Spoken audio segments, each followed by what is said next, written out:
The nursing home industry is all about revenue, profit, margins. That is not the goals of the senior or the family who place their loved one in a facility. Their goals are for their loved one's safety, their health, their well-being, and oftentimes to get rehabbed out of the facility to go back home. Those two don't align, and it's a growing problem. My name is Wendy York. I'm from York Law Firm. Our firm handles elder abuse and neglect cases. We are what you would call a subject matter expert. I teach on it to other lawyers who want to learn this practice area. I've testified in front of the legislature on legislation designed to improve the nursing home industry, proposed legislation for consideration on behalf of consumers who have been negatively harmed by the long-term care industry. This is what we love to do, and it's a growing problem. It's not just the nursing home industry, and this is why the problem is getting bigger.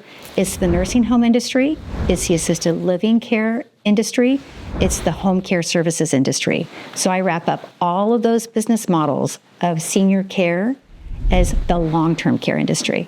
And the long-term care industry has a problem. They have a huge stain on their reputation that they created. Everybody has heard bad stories about family members, loved ones, friends, or somebody in the community who has been harmed or killed because of something that happened in a nursing home. As a result, nursing homes have earned a bad reputation. So what do they do next? They create a new business model called assisted living. And they create more beds, these huge communities, a huge new business market. So people who didn't want to be in the nursing homes, which are older buildings, are like, well, I'd rather be in the assisted living model. Those are so much nicer to be in. But then now they have earned their own bad reputation where they're taking seniors' money, oftentimes their own private earned savings, and provided bad care. So now they have earned a reputation, the same reputation that the nursing homes have earned. So they've created another business model. Seniors no longer want to be in a nursing home. They don't want to be in an assisted living facility because they see what can go wrong. And so they've created a new business model called home care services that is equally bad, if not the most dangerous model. Corporations that own these facilities, they either never had the moral compass to begin with, or they've lost sight of it. Their focus should be on a good client journey, but it's more on revenue, profit, census, margins, case mix. Culturally, these corporations that own these facilities and business models, they don't make ownership and accountability of their team, meaning, hey, if you mess up, you don't provide training, you don't have enough staff, we're going to hold you accountable to our standards of quality.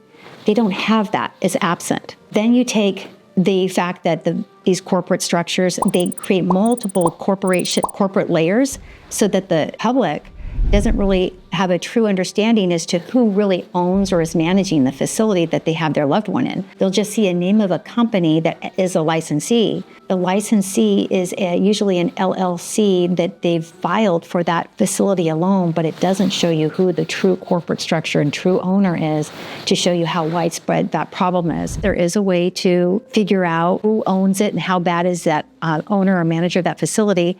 And there are some simple tools you could go to. If it's a nursing home that your loved one is about ready to go into, there's something called the Medicare 5-star rating. Of those 5 stars, only one is an independent 5-star that can't be gamed, and that's the survey results. They can inflate their numbers of how they staff. They can inflate the number of nurses that they have. They're not verified by any third party. So the only star that's trustworthy is how the facility does on its surveys. And if you have a facility that is a 1 or a 2-star, that's the lowest. That's a facility I would not put my loved one in. Now, for assisted living facilities or home care services, there isn't a similar metric. And to find out who the true owner is, to see how bad they run all of their facilities, that requires so much more research that is not readily apparent or available to the public in most cases. And that's part of the broken system. When you see your loved one in a facility and they're not getting up out of bed, they're not getting showered, they're not getting toileted, their call lights or call pendants are not being responded to, those are all red flags. Those are red flags that the facility is understaffed and they're unable to meet your loved one's needs. If there are long call wait times such that your own loved one has to try to get out of bed because nobody is responding to them, and then something bad happens, like they waited so long and they want to use a restroom, they try to get up on themselves, but they're recovering from a hip surgery, and they think, well, I'll try and I'll lean against something, and then they fall to the floor. That's from the staff not responding to a call light. And watch out for the excuses that the facility gives you as to why they're not getting that proper hygiene or care. For example, if they're not giving regular showers and you as a senior or your loved one wants a shower and the staff says, well, we offered a shower, but they, quote, refused. Oftentimes, the staff want to get the showers done and quickly when it's the quietest part of the day, like at 6 in the morning, 6:30 in the morning. When residents aren't up yet, you don't have feeding or med pass. But who at 6 in the morning or 7 in the morning, before they've even had breakfast, wants to get up and take a shower, especially when you're recovering from a surgery or some health event? They want the resident to work around their schedule, what's convenient for them, giving no regard for whether the resident is even ready for whatever that service is because they're so understaffed. Oftentimes it's because families don't know what they don't know. And it's not because they're incompetent or something is flawed about the family member. It's just they don't know. And it's not a fault of the family because who's the expert? Who's holding themselves out and getting paid to be the provider?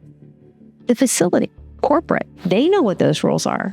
They're not disclosing it to the family. So if the family doesn't know, how are they supposed to act? Oftentimes the family might think, gosh, my father died in their facility and I think it's bad care. I'm really upset. I don't like how this happened. The family starts thinking about what the facility might say about their dad to try to marginalize the resident's life, diminish the resident's life. I would urge folks to refrain. As long as we continue to allow the defendant operators, these operators, to marginalize our seniors, this will continue to happen again and again because we're not breaking the pattern. And if we let the defendants say, well, the reason this happened to your mom, your dad, your husband is because they had all of these health conditions and they're 80 years old. They knew that your loved one had these health conditions and their age, and they accepted him or her anyways because that's their business model to take care of these folks. But they can't use somebody's age or their health conditions as a defense when that's their client market base. They see the money.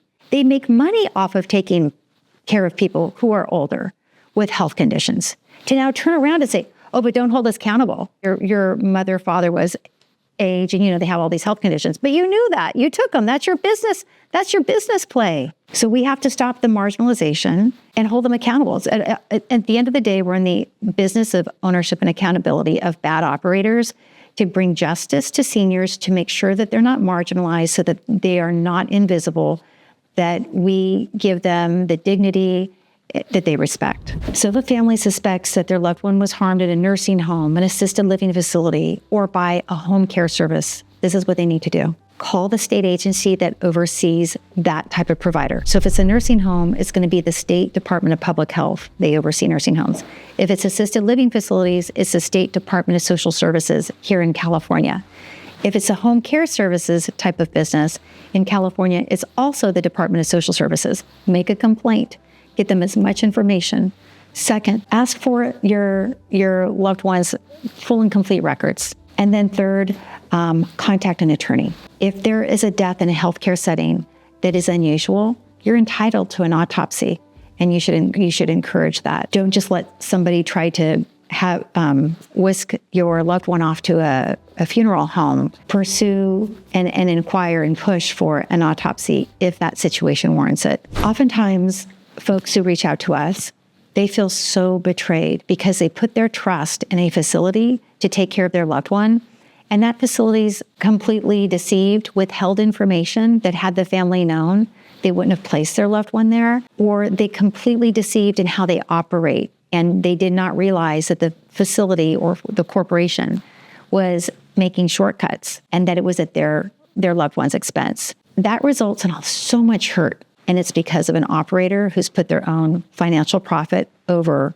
their client's well-being, comfort, and dignity. And if it's a significant harm, a significant injury, it's something similar which now that senior is left with the limitations, the dignity or the lack of dignity that results from the limitations and the injuries stemmed from a bad operator's conduct, where they let's say have a fracture and they're now wheelchair bound or bed bound. And so there's all kinds of indignity that's imposed upon them, and the ability to age gracefully and on your own terms taken away. You can't lose sight of that, and this will continue to happen as long as we don't break the cycle, break the system.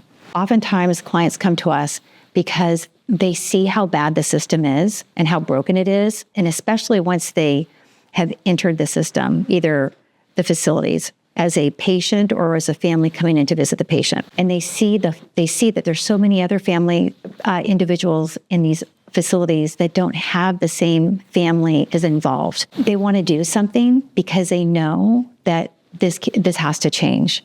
And so oftentimes they use litigation and bring in a lawsuit to not only ensure that the bad operator is held accountable, but also to have an impact, to make a difference and make it harder for the facility to continue operating that way. So the family oftentimes has even a bigger impact, where they're standing up or bring a voice to their loved one to bring justice. And in the end of the day, it gives the family healing, because they didn't let something bad happen where violations were occurring and just walked away from it. They actually stood up and said, you know what, I'm going to do something about it, because the action of bringing these types of cases against these operators can have an impact for future residents that family will possibly never know.